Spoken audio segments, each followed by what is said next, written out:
Hi, and welcome to this final section of the course on microservice security. So in this first video, we will have a look at using the Java EE security APIs in combination with JuxRS. So without any further delay, let's switch to our IDE. As usual, I've prepared a small README file for you to guide you through this video, and also please make sure you check out the Git branch video 6.1 to get you started quickly. Right, so with Java EE 8, there came some major changes regarding the security API.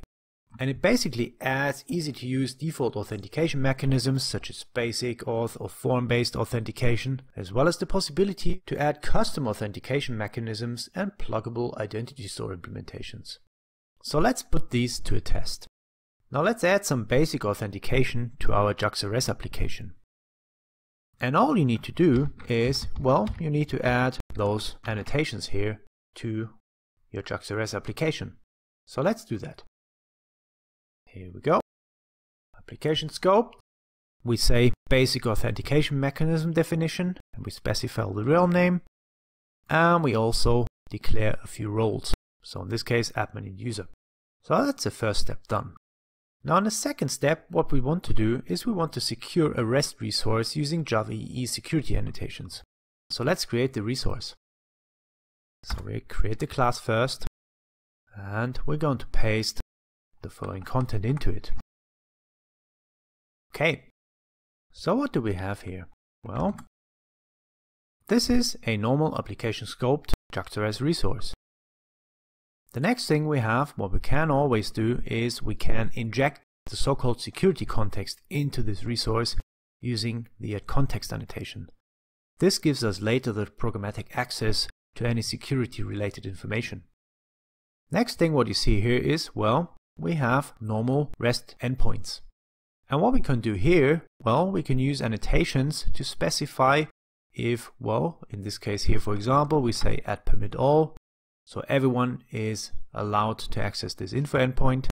Or what we can do is, well, we can reduce the scope of the allowed roles using the roles allowed annotation.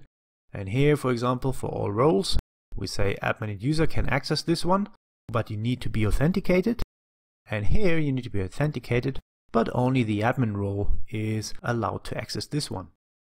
Okay. So the next thing what we want to do is we want to implement custom identity and group stores. So let's do that.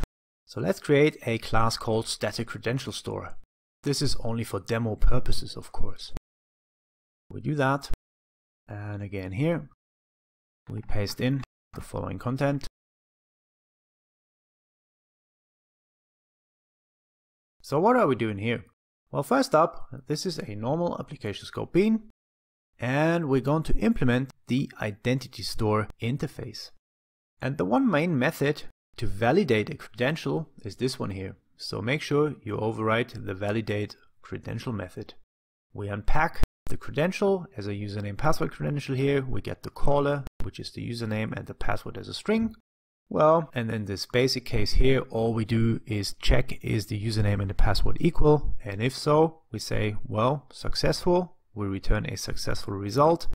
In case they're not equal, we say it's an invalid result, or we say not validated result. Of course, in here, you can add any suitable business logic that is required to check if a given username password is valid for your application. Right? And here for the validation types, what we say is, well, we're going to validate credentials here.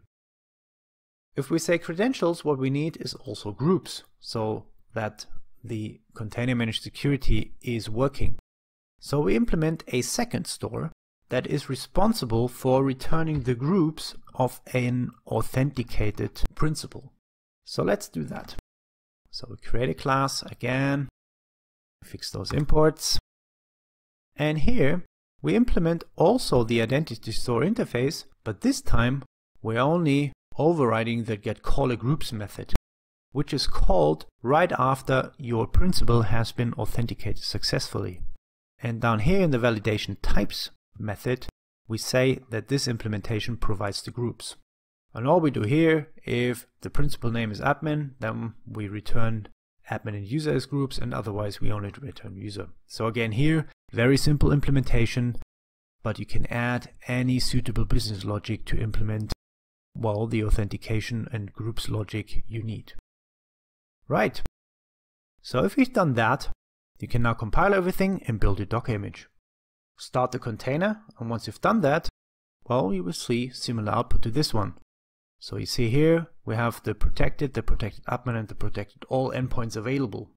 So if we open our REST client, if we issue API protected, well, we should be able to see it because, well, no authentication is required. We can also issue this using a valid credential. So you see here, we specify, well, we say username is user and password is also user, so that's valid. And you see here, authentication scheme is now basic, the user principal is user, and we're not an admin. And now step through all the endpoints using different authorizations. So the all one for the user, well, this one should work. The all one with no authentication specified, well, this will give us a 401 unauthorized because we did not specify any credentials. If we specify credentials but they're wrong, for example, well, in this case we're also getting 401 authorized. If we access the admin endpoint using only user credentials, then in this case, you see, we're getting 403 forbidden, which means, well, we could authenticate the user, but the groups are wrong. And finally, if we issue a GET request for the admin endpoint using admin credentials, right here, then everything should work as expected. And you see here, well, basic authentication, the user principal is admin, and yes, we're admin in this case.